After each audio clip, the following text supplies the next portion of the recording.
Di situ ada kolam ikan dan di dekat kolam ikan tersebut, di situ dipajang sebuah lukisan yang sangat besar sekali. Tapi Mbak Tia ini nggak tahu itu lukisan apa, karena lukisan itu selalu ditutupi dengan kain hitam.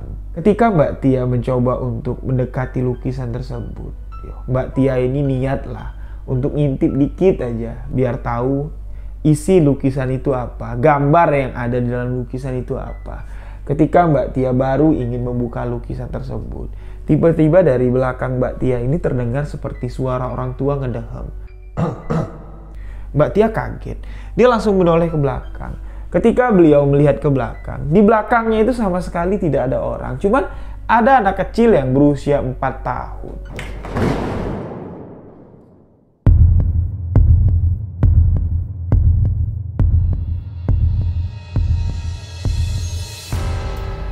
Bismillahirrahmanirrahim. Assalamualaikum warahmatullahi wabarakatuh. Halo sahabat sebuah kisah misteri, kembali lagi bersama saya Ryu Wijaya. Terima kasih kepada sahabat-sahabat yang telah mendengarkan kisah misteri yang saya ceritakan. Terima kasih juga kepada sahabat yang selalu memberikan dukungan, memberikan support agar channel ini dapat berkembang. Untuk sahabat yang baru bergabung, sahabat boleh mengklik tombol subscribe dan jangan lupa aktifkan notifikasi loncengnya agar tidak ketinggalan video-video sebuah kisah misteri selanjutnya. Sahabat-sahabat juga bisa menfollow akun Instagram saya Ryu.Wijaya91, karena di Instagram saya juga sering live untuk menceritakan kisah-kisah misteri.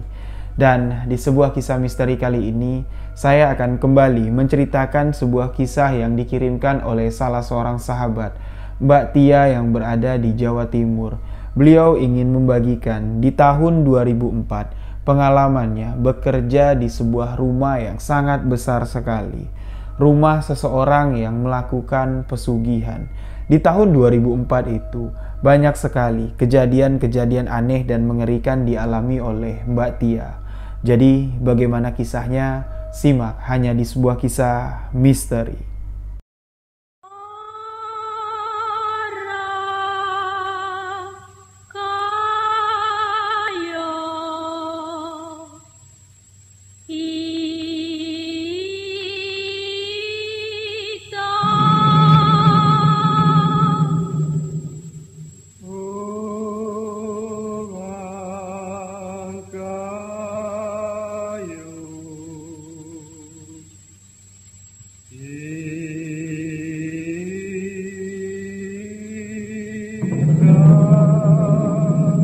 Di tahun 2004, Mbak Tia berusia 19 tahun, yang mana ini merupakan pengalaman pertamanya ikut di salah satu PT penyalur tenaga kerja, tepatnya untuk menjadi asisten rumah tangga.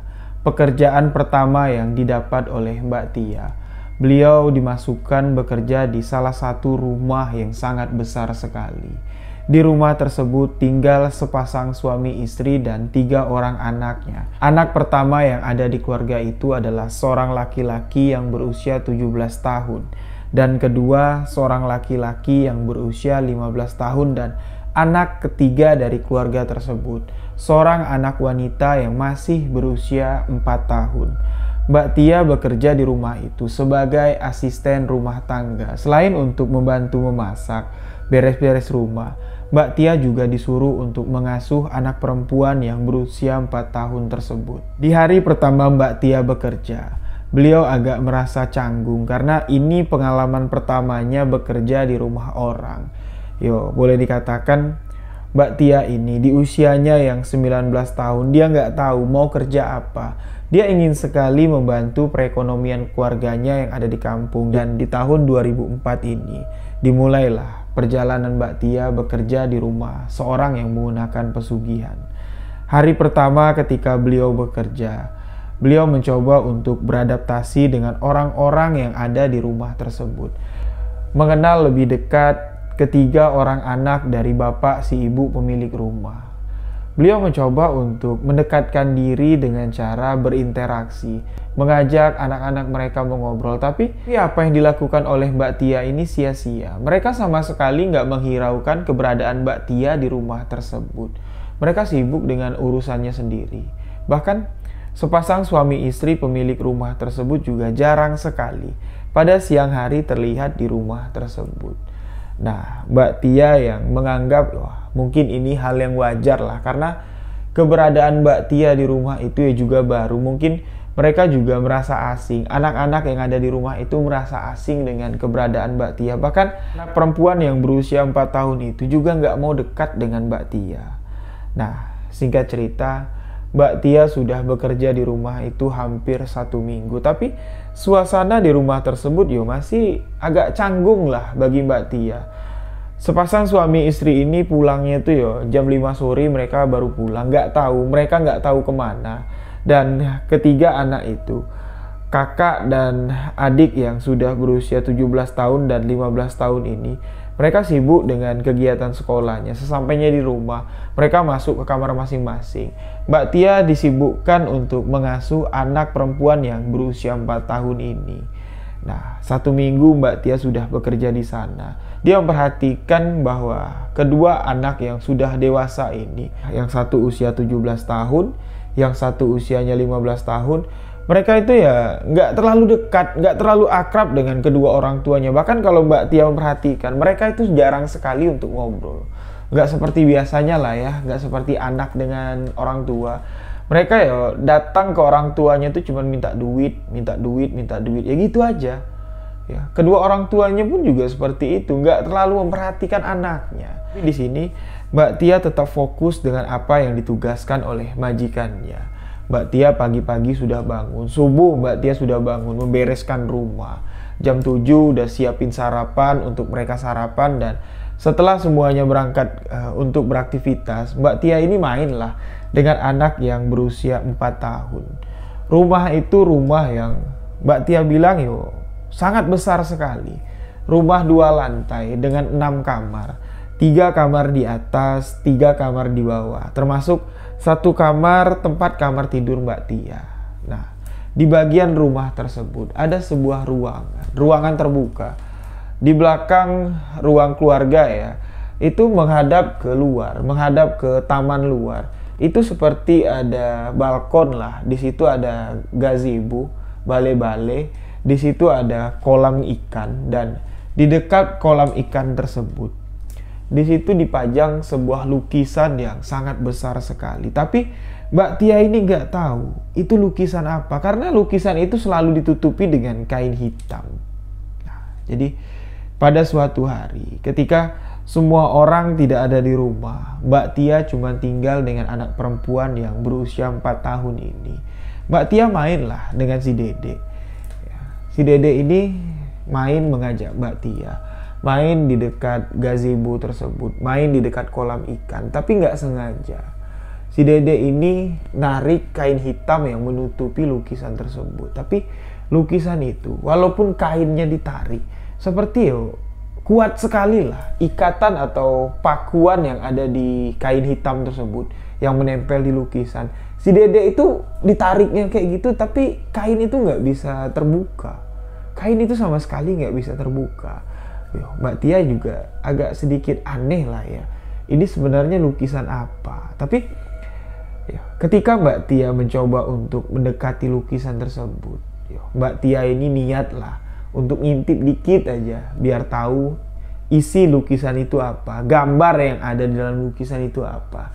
Ketika Mbak Tia baru ingin membuka lukisan tersebut, tiba-tiba dari belakang Mbak Tia ini terdengar seperti suara orang tua ngedehem.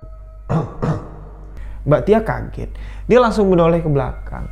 Ketika beliau melihat ke belakang, di belakangnya itu sama sekali tidak ada orang, cuman ada anak kecil yang berusia 4 tahun.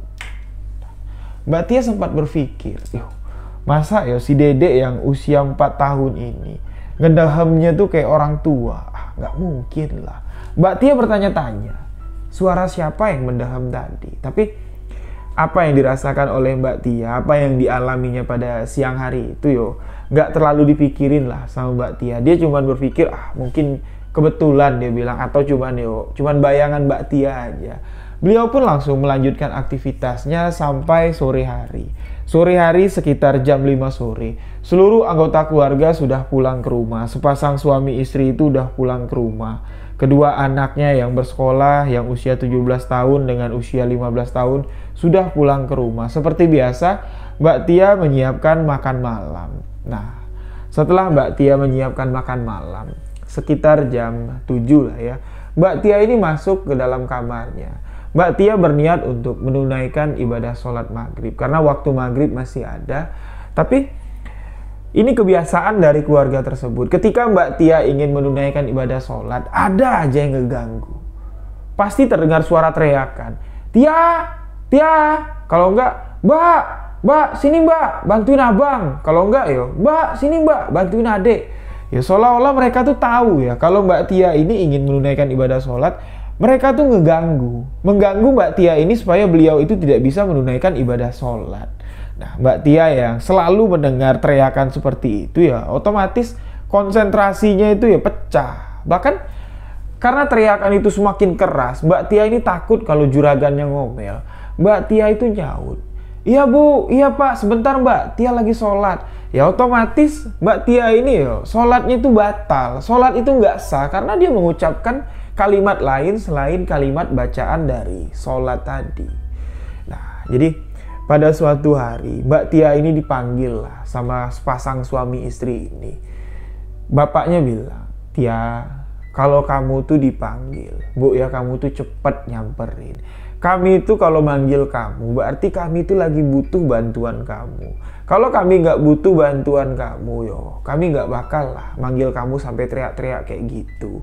Nah, Mbak Tia sempat menjawab, "Kalau Tia dipanggil nggak nyaut, Tia lagi sholat Pak." Nah, si ibu langsung nyeletuk, "Tia, kamu tuh kami gaji di sini tuh untuk kerja, bukan untuk beribadah. Yo, saya nggak mau tahu lah, kamu mau sholat, kamu mau lagi ngapain. Kalau kami manggil kamu, yo kamu harus cepetan datang ke sini. Yo kamu nggak usah sholat lah, ngapain kamu sholat? Kami yang bayar kamu, kami yang gaji kamu, bukan Tuhan kamu." Di sini yo Mbak Tia tuh agak sedikit down ya, dia agak sedikit bingung lah ya dengan apa yang disampaikan oleh sepasang suami istri ini. Mbak Tia juga mengatakan, seminggu dia bekerja di sana, orang-orang yang ada di rumah itu sama sekali tidak pernah dilihat sama Mbak Tia itu menunaikan ibadah. Sedangkan Mbak Tia ini tahu kalau orang-orang yang ada di rumah itu beragama Muslim. Nah, jadi Mbak Tia ya cuman diem aja. Dia bilang sama ibu, bilang sama bapak itu, "Yo maaf Bu, kalau Tia salah, Tia minta maaf."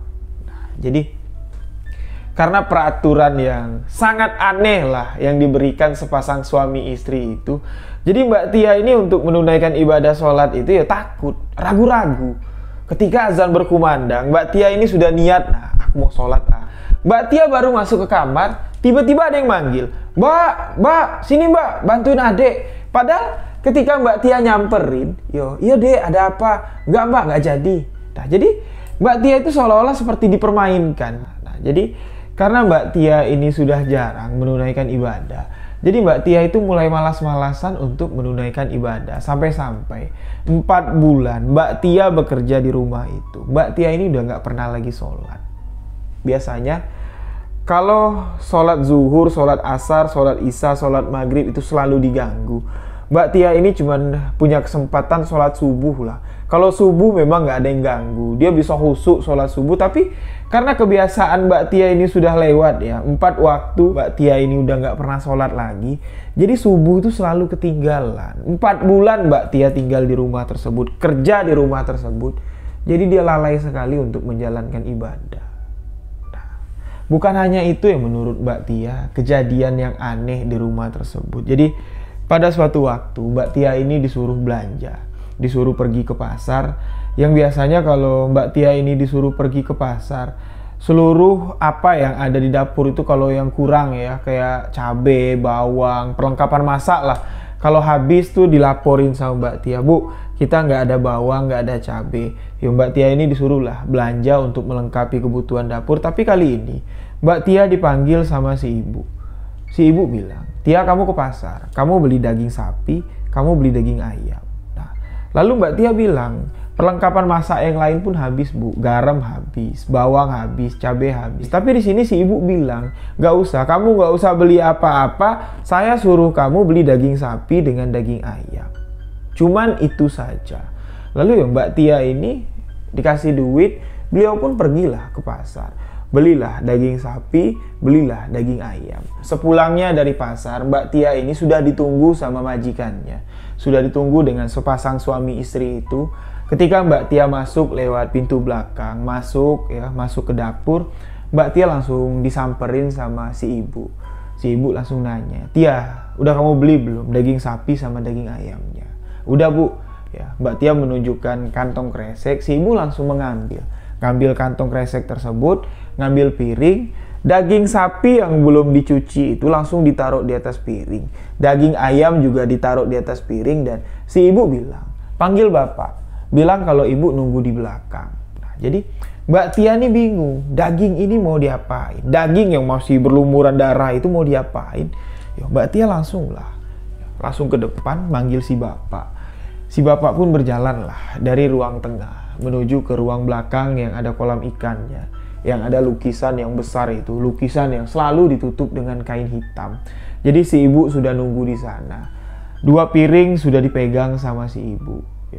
Di sebelah kirinya itu ada daging ayam, 1 ekor ayam yang masih berlumuran darah, yang masih kotor, dan di tangan kanannya itu ada daging sapi, 1 kilo daging sapi yang masih berlumuran darah, masih kotor lah, belum dicuci. Si ibu langsung menyerahkan 2 piring itu kepada si bapak. Nah, Mbak Tia melihat dengan mata kepalanya sendiri. Si bapak itu berjalan mendekati lukisan yang ditutupi kain hitam. Ditaruhlah di bawah lukisan itu. Dan si ibu ini nyusul. Mereka berdua ini duduk bersimpu sungkem kayak orang sungkeman lah ya, menghadap ke lukisan yang ditutupi oleh kain hitam. Kurang lebih sekitar 15 menit lah, entah apa yang mereka lakukan di sana, seperti orang meditasi lah. Ya, mereka diem aja di sana. Langsung mereka berdiri meninggalkan daging sapi yang ada di atas piring dengan daging ayam yang ada di atas piring. Langsung lah mereka menuju ke ruang tengah dan memanggil Mbak Tia. Di sini si ibu mengatakan, "Hari ini kamu nggak usah masak. Hari ini kita makan di luar."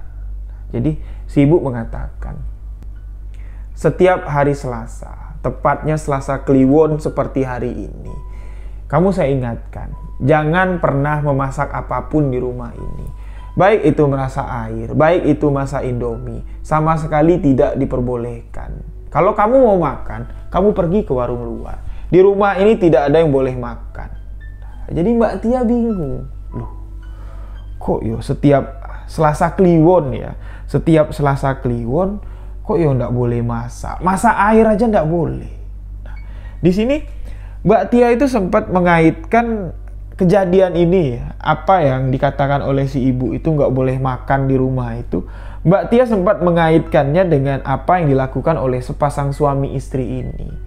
Mbak Tia melihat apa yang dilakukan sepasang suami istri ini seperti memberi makan sesuatu hal yang tak terlihat. Istilahnya kayak ngasih makan sajen lah.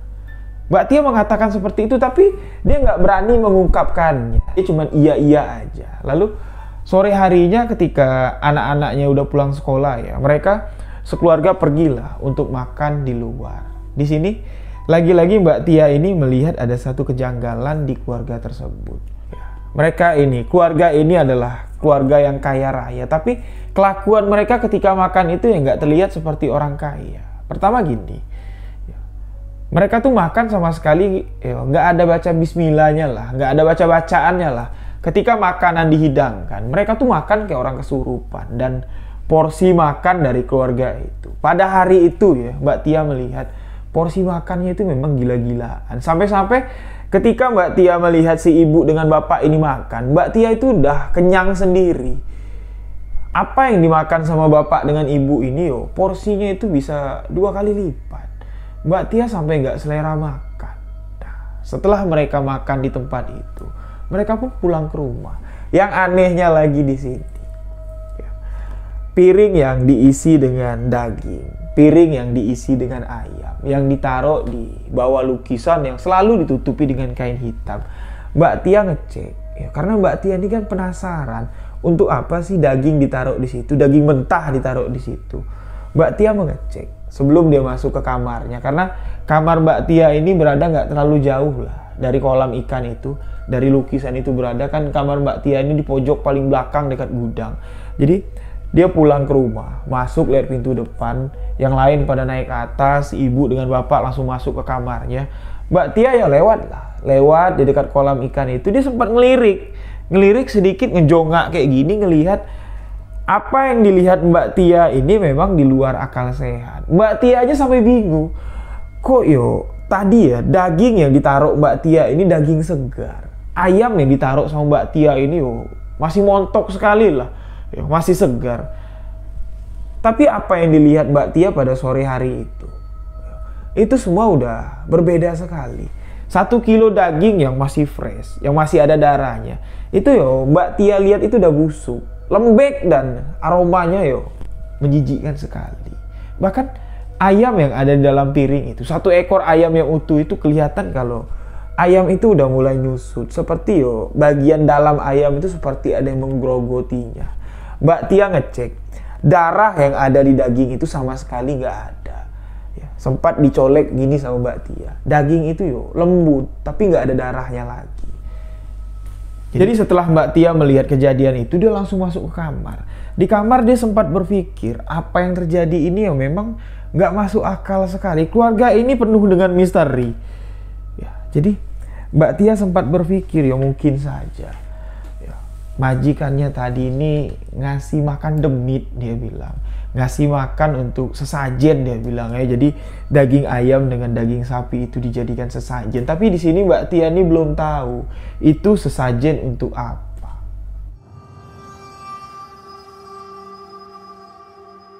Nah, di bulan kelima Mbak Tia bekerja di rumah tersebut lah. Sedikit demi sedikit misteri yang ada di rumah itu mulai terbongkar. Pada suatu hari, Mbak Tia ini nggak sengaja lewat di depan kamar majikannya, karena Mbak Tia sedang beres-beres rumah. Jadi ketika lewat di depan kamar, Mbak Tia ini nggak sengaja melihat, karena pintu kamar itu nggak tertutup rapat.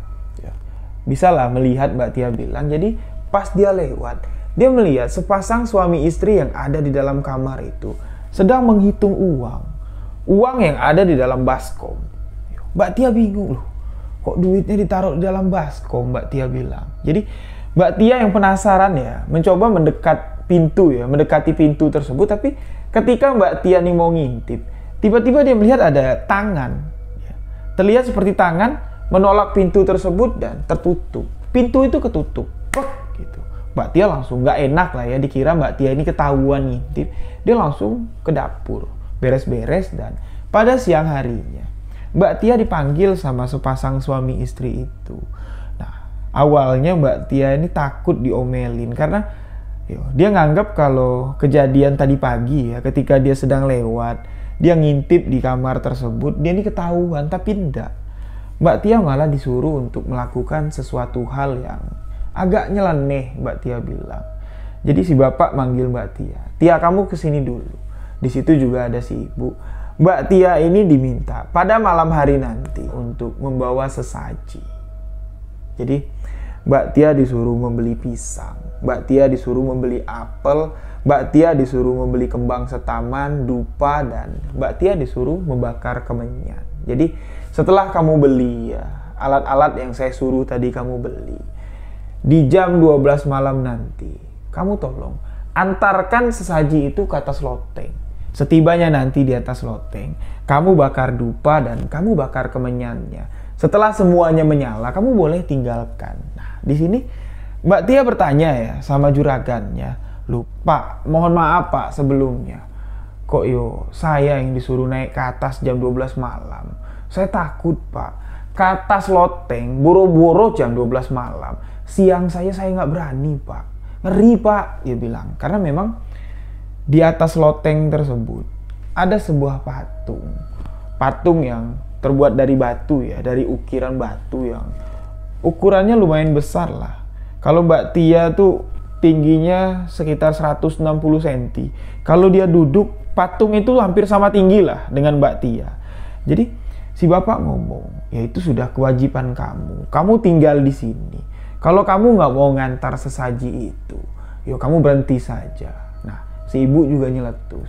Kamu tahu nggak Tia? Kamu kerja di rumah ini, kamu harus nurut apa yang kami perintahkan. Karena mulut dari ibu ya, majikan perempuan dari Mbak Tia ini, beliau bilang ya memang mulutnya kasar sekali. Jadi mau nggak mau lah Mbak Tia memberanikan diri. Pada malam harinya setelah dia membeli apa-apa saja persyaratan ya, sesaji yang diberikan oleh bapak tadi, disuruh beli oleh si bapak tadi, itu dibeli sama Mbak Tia.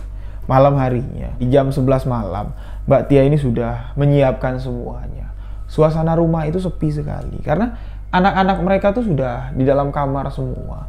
Ibu dan bapak ini sudah masuk ke dalam kamar. Mbak Tia yang ada di dalam kamarnya, ya itu udah ketakutan. Karena di jam 12 malam nanti ya Mbak Tia itu harus naik ke atas loteng, bakar dupa, bakar kemenyan, nganterin sesajen itu untuk patung yang ada di atas loteng. Jadi Mbak Tia itu di dalam kamar ya, ngeliatin jam.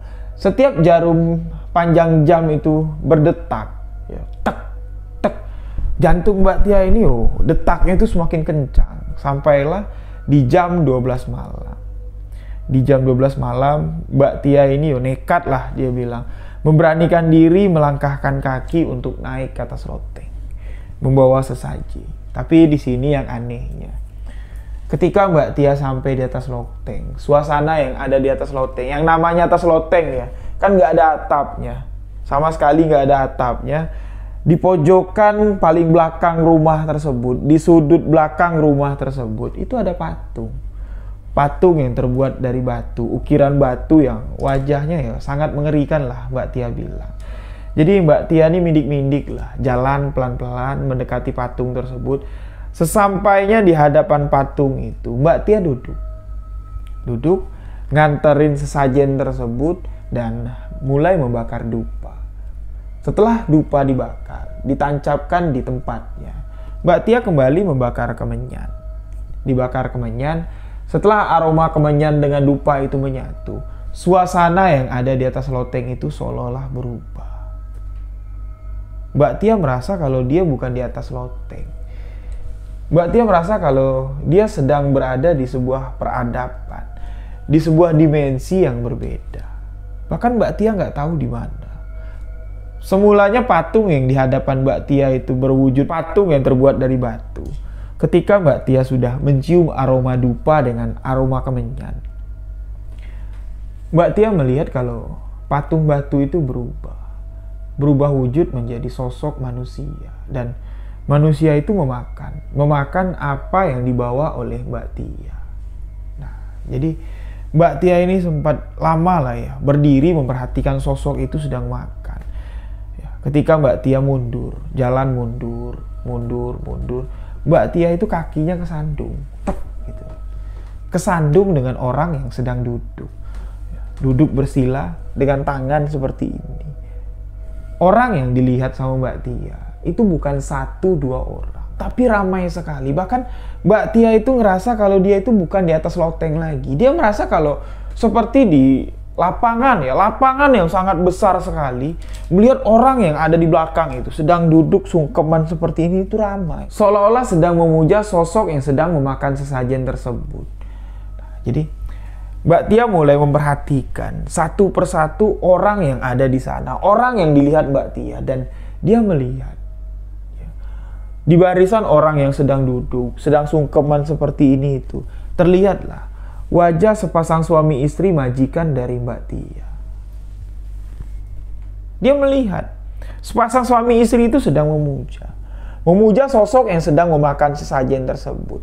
Mbak Tia kembali melihat sesajen itu sedang makan, dan apa yang ada di dalam piring, ya, bunga setaman, apel, pisang, semuanya sudah dimakan dengan sesajen itu, dan suasana pun berubah.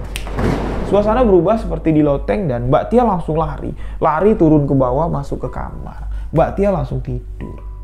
Nah, di dalam mimpinya Mbak Tia kembali merasakan sensasi yang luar biasa sekali, dia bilang. Pengalaman yang sangat luar biasa sekali. Tapi Mbak Tia bilang ini bukan sesuatu yang menyeramkan, tapi membingungkan. Di dalam mimpinya, Mbak Tia dibawa masuk ke dimensi lain, ke alam lain.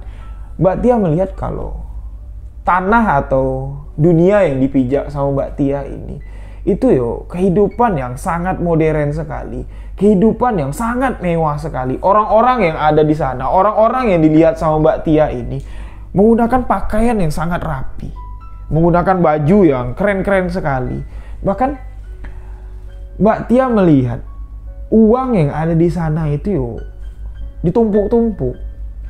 Orang-orang yang ada di sana itu seolah-olah duit itu nggak ada gunanya, duit itu nggak ada artinya. Jadi di atas meja uang itu ditumpuk tinggi, di dalam kendi duit juga ada. Jadi Mbak Tia ini berjalan di desa tersebut, berjalan di tempat itu.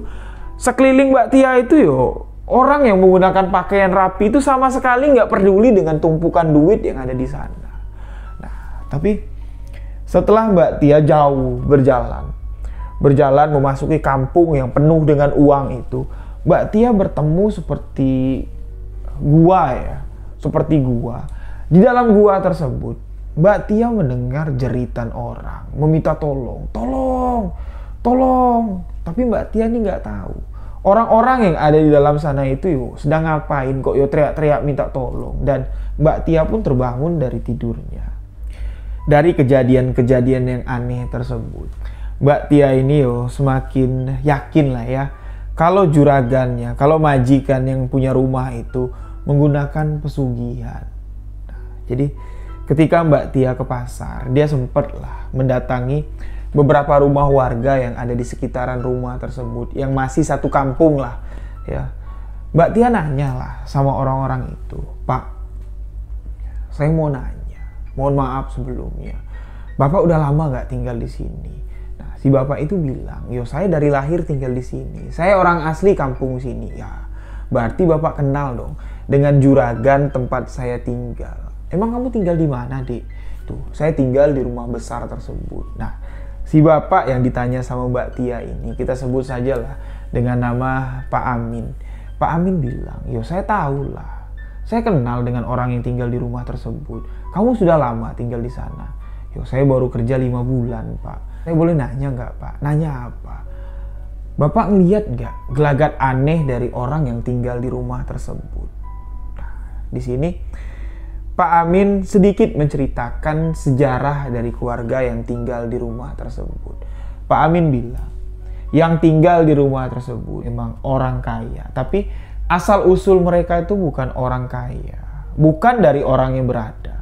Mereka tuh orang susah. Juragan laki-laki kamu itu teman saya, tapi setelah dia jadi orang kaya, dia nggak kenal lagi dengan kami yang tinggal di kampung sini. Dulu waktu dia susah tuh nongkrong sama kami. Susahnya tuh sering ngadu sama kami. Tapi semenjak dia jadi orang kaya, dia udah nggak kenal lagi dengan kami." Di sini Pak Amin mulai sedikit menceritakan sejarah asal usul juragan dari Mbak Tia ini. Dia bilang, asal mulanya sepasang suami istri itu orang susah. Lebih susah kehidupannya dari saya sekarang. Tapi nggak tahu dapat harta dari mana, orang itu bisa jadi orang kaya raya. Yang tadinya rumah yang dibangunnya menjadi istana seperti sekarang ini tuh rumah gubuk. Nah, jadi warga sini itu sudah tahu lah kalau mereka itu menggunakan pesugihan. Harta yang mereka miliki itu harta pesugihan. Mereka itu murtad. Semenjak mereka hidup bergelimbangan harta, orang-orang yang ada di rumah itu, sepasang suami istri yang tinggal di rumah itu, juragan kamu itu, mereka itu nggak pernah sholat lagi. Setiap lebaran, ketika warga ingin bersilaturahmi ke rumah mereka, itu pintu pagarnya tuh digembok, seolah-olah sama sekali nggak mau terima tamu. Jadi kami nganggap kalau orang itu tuh sudah murtad. Mereka nggak pernah ikut kegiatan sosial di kampung ini, nggak pernah. Orang ngundang pengajian nggak pernah datang. Ada yang mengatakan juragan kamu itu udah murtad. Dia tuh nyembah lelembut, nyembah demit untuk mendapatkan kekayaan. Jadi daripada nanti kamu lama-lama tinggal di sana, kamu ikut-ikutan jadi sesat, lebih baik kamu cari kerja tempat lain aja lah. Masih banyak, insya Allah masih banyak kerjaan yang lebih baik daripada kerja di tempat itu. Karena sebelum kamu kerja di sana, ada beberapa juga pekerja yang bertanya kepada kami ceritakan semua. Awalnya mereka nggak percaya, tapi beberapa orang yang kami ceritakan itu dapat membuktikan kalau juragan tempat dia bekerja, juragan tempat kamu bekerja sekarang itu memang benar menggunakan pesugihan. Jadi Mbak Tia juga sedikit menceritakan lah pengalamannya selama 5 bulan kerja di rumah juragan itu kepada Pak Amin. Mbak Tia juga menceritakan kalau dia itu dilarang untuk menunaikan ibadah. Tuh, Pak Amin langsung bilang, apa saya bilang? Juragan sampean itu udah murtad. Tapi di sini Mbak Tia nggak bilang kalau dia tuh dipaksa untuk ngasih sesajen ya, ngantar sesajen kata Sloteng untuk ngasih demit yang memberikan kekayaan kepada keluarga tersebut. Nah, Pak Amin juga mengatakan, sekarang yang ada di rumah itu kan cuma ada 3 orang anaknya. Anak yang laki-laki yang udah dewasa, Pak Amin bilang. Anak yang kedua laki-laki juga yang sudah dewasa juga, dan anak ketiga mereka tuh perempuan yang masih balita, Pak Amin bilang. Tapi sebenarnya mereka itu memiliki 5 orang anak. Anak pertama meninggal.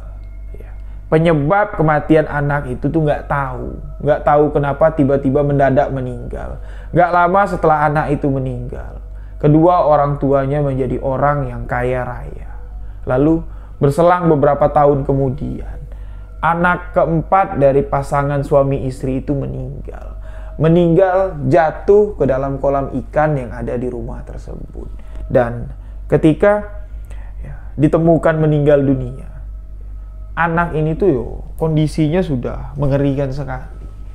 Yang menemukan anak ini meninggal dunia adalah asisten rumah tangga yang dulu bekerja di sana. Pak Amin berpesanlah kepada Mbak Tia, yo lebih baik nak, kalau ada tempat kerjaan lain, yo kamu keluarlah dari situ, daripada nanti kamu terbawa hal-hal yang tidak baik. Seperti sekarang kamu tinggal di sana untuk menunaikan ibadah, untuk menunaikan kewajiban kamu sebagai seorang muslim aja kamu itu dilarang. Untuk apa kamu kerja di sana? Insya Allah, kalau kamu keluar dari sana nanti, insya Allah kamu akan mendapatkan rezeki yang berlimpah dari Allah. Karena kamu menegakkan kebenaran, kamu ingin menunaikan ibadah saja nggak boleh, itu udah nggak benar. Nah, jadi setelah mendengar apa yang dikatakan oleh Pak Amin, Mbak Tia pun pulang ke rumah. Mbak Tia langsung ngomong sama majikannya, Pak, Bu, Tia mohon pamit, besok Tia mau pulang kampung. Sebenarnya di sini ada perdebatan. Mbak Tia ini dilarang untuk pulang kampung dengan alasan Mbak Tia ini sudah tahu kisah yang ada di rumah tersebut. Tapi Mbak Tia ngebantah, aku nggak tahu sama sekali, Bu. Aku di sini nggak betah cuman gara-gara Ibu melarang aku untuk sholat. Sedangkan kedua orang tua aku, Bu, membesarkan aku. Mereka berpesan, walaupun kita nggak punya harta, yang penting kita punya iman. Jadi Mbak Tia walaupun gajinya nggak dikeluarkan, Mbak Tia pulang ke kampung halamannya. Nah, sekarang Mbak Tia yang mengirimkan kisah ini untuk saya bagikan kepada sahabat-sahabat. Sekarang bekerja di luar negeri menjadi tenaga kerja wanita ya, menjadi TKW di luar negeri. Alhamdulillah, yang tadinya Mbak Tia rumahnya itu rumah yang sangat sederhana sekali. Alhamdulillah sekarang rumah yang ditempati oleh kedua orang tua Mbak Tia, ditempati oleh adik-adik Mbak Tia, itu sekarang sudah rumah yang permanen. Bahkan Mbak Tia ini sudah bisa mengkuliahkan adiknya. Walaupun Mbak Tia bertahun-tahun hidup di perantauan, nggak pulang-pulang ke Indonesia, tapi alhamdulillah rezekinya lancar. Walaupun di negeri orang, walaupun di tanah rantau, tapi tetap Mbak Tia bisa menunaikan ibadah. Nggak ada halangan untuk menunaikan ibadah. Nggak ada larangan dari majikannya. Di sini Mbak Tia merasa puas, dan Mbak Tia ingat lagi ya dengan apa yang dikatakan oleh Pak Amin. Pak Amin yang ditemui Mbak Tia yang menceritakan kalau juragannya itu menggunakan pesugihan. Ingat nak, kalau kamu menegakkan kebenaran, insya Allah akan memberikan kamu rezeki yang berlebih. Itu benar dialami oleh Mbak Tia. Nggak lama setelah Mbak Tia keluar dari rumah majikannya di tahun 2004, selang cuma 3 bulan, Mbak Tia diberangkatkan pergi ke luar negeri untuk bekerja dengan gaji yang Mbak Tia bilang gaji yang luar biasa besarnya lah. Jadi Pengalaman dari Mbak Tia ini menurut saya sangat luar biasa sekali. Mbak Tia berani mengambil keputusan.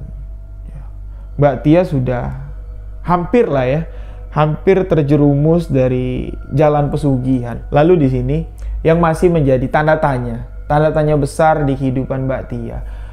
Dia masih penasaran dengan lukisan yang selalu ditutup dengan kain hitam itu tuh. Dia penasaran, itu gambar apa? Lukisan siapa? Karena Mbak Tia kan nggak bisa ngintip ke lukisan itu. Ketika Mbak Tia mencoba untuk ngintip lukisan itu, tiba-tiba kan dari belakangnya seperti ada orang tua yang mendehem.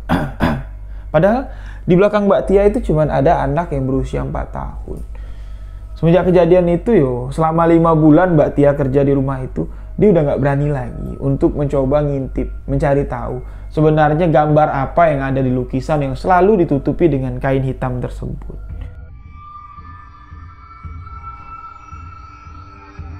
Jadi demikianlah sebuah kisah misteri yang dibagikan oleh Mbak Tia. Pengalamannya bekerja di rumah juragan yang menggunakan pesugihan. Di sini Mbak Tia bertanya kepada saya, apa sih sebenarnya yang beliau alami? Ketika dia memberikan makan sesajen itu kok malah merasa masuk ke dimensi lain. Sosok yang tadinya dilihatnya patung itu ketika kemenyan sudah dibakar, dupa sudah dibakar, sosok itu seolah-olah berubah menjadi manusia, memakan sesajen yang ada di hadapannya. Dan Mbak Tia juga melihat banyak sekali orang-orang yang ada di sana sedang menyembah sosok yang sedang memakan sesajen tersebut. Nah, pertanyaan kedua yang diberikan Mbak Tia kepada saya, apa yang dialami Mbak Tia di dalam mimpi? Dia melihat kalau Mbak Tia ini seperti di dimensi yang berbeda, di peradaban yang sudah sangat maju sekali dan di dunia yang sangat kaya sekali lah. Seolah-olah uang di sana itu udah nggak berharga lagi. Uang ditumpuk di mana-mana. Jadi saya mencoba menjawab apa yang ditanyakan oleh Mbak Tia. Pertama, ketika Mbak Tia mengantarkan sesajen, kenapa Mbak Tia bisa masuk ke dimensi tersebut? Pertama, Mbak Tia ini sudah menjadi kaki tangan orang yang menggunakan pesugihan. Otomatis ketika harinya tiba, tanggalnya tiba, waktunya tiba, sudah ditentukan di jam 12 malam, Mbak Tia harus mengantarkan sesajen di sana. Di sana itu sudah ditunggu. Makhluk-makhluk gaib yang ada di sana itu sudah menunggu kedatangan Mbak Tia. Ketika dupa dibakar, ketika kemenyan dibakar, kenapa dupa dan kemenyan itu dibakar bersamaan? Dupa dan kemenyan itulah yang akan membuka tabir, menyatukan dimensi manusia dengan dimensi alam gaib. Otomatis ketika Mbak Tia menghirup dua aroma itu secara bersamaan, Mbak Tia ini sebagian jiwanya itu sudah masuk ke alam gaib. Apa yang dilihat oleh Mbak Tia itu adalah dimensi dari dunia pesugihan yang dilakukan oleh juragannya. Mbak Tia juga mengatakan, kalau dari kumpulan orang-orang yang ramai yang sedang menyembah sosok yang sedang memakan sesajen itu, dia juga melihat juragannya ada di sana. Dan ketika Mbak Tia ini sudah turun ke bawah, masuk ke kamar dengan ketakutan yang sangat luar biasa sekali, Mbak Tia masuk ke alam mimpi. Di alam mimpi itu Mbak Tia kembali diiming-imingi dengan harta kekayaan. Apa yang dilihat oleh Mbak Tia itu adalah tipu daya dari iblis, tipu daya dari setan untuk memancing keserakahan yang ada di hati manusia. Pada saat itu, kalau Mbak Tia ini terpancing dengan keserakahan, Mbak Tia akan bertahan di rumah itu. Bahkan Mbak Tia akan selamanya menjadi kaki tangan, menjadi budak dari pesugihan. Dan Mbak Tia otomatis akan mengikuti langkah dari majikannya, murtad, meninggalkan ajaran agama Islam untuk menyembah pesugihan. Apa yang dilihat oleh Mbak Tia itu memang harta kekayaan yang ada di alam gaib. Uang-uang yang dilihat oleh Mbak Tia itu adalah uang pesugihan. Dan ketika Mbak Tia berjalan masuk semakin dalam ke kampung tersebut, Allah masih memberikan Mbak Tia ini, memberikan hidayah. Dia mendengar rintihan tangis, jeritan orang minta tolong, dan itu adalah orang-orang yang tersiksa. Disiksa karena apa? Disiksa karena di masa hidupnya mereka sudah diberikan harta kekayaan, kesenangan hidup oleh pesugihan, dan ketika mereka mati, mereka akan kembali mendapatkan apa yang seharusnya mereka dapatkan. Mereka disiksa, mereka tersiksa, mereka meminta tolong, tapi nggak tahu mau minta tolong sama siapa, nggak tahu.